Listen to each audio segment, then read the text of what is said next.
Right now, U.S. and Israeli authorities are negotiating for the release, or a deal at least, to release some of the more than 200 hostages believed to be held by the militant group Hamas and other terror organizations.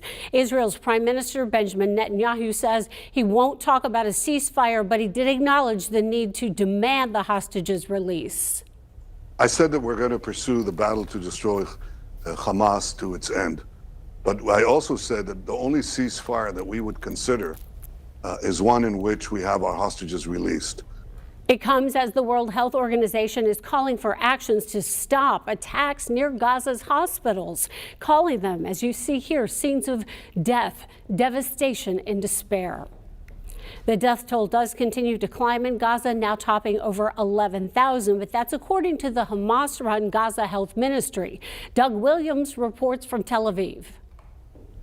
Multiple U.S. officials tell CBS News the negotiations are underway to free the hostages taken by Hamas and other terror groups after the deadly October 7th attacks. The negotiations are delicate, they're high stakes. Two officials say one sticking point is that Hamas has not produced a list of hostages it holds or would be able to free as part of a deal. The White House has confirmed a 3-year-old American is among the kidnapped. In an NBC News interview, Israeli Prime Minister Benjamin Netanyahu was asked if there's a potential deal.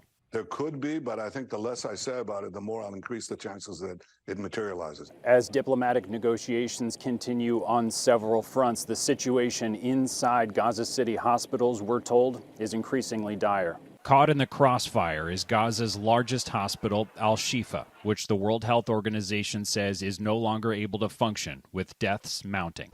Israel's military released video they say shows 300 liters of fuel, a relatively small amount, being dropped off near the hospital to help with operations. They accuse Hamas of setting up operations there and blocking hospital workers from collecting it. Meanwhile, the U.S. has carried out strikes against an Iran-linked training facility and safe house in Syria. Defense Secretary Lloyd Austin says the strikes were in response to attacks on U.S. service members there and in Iraq. Doug Williams, CBS News, Tel Aviv.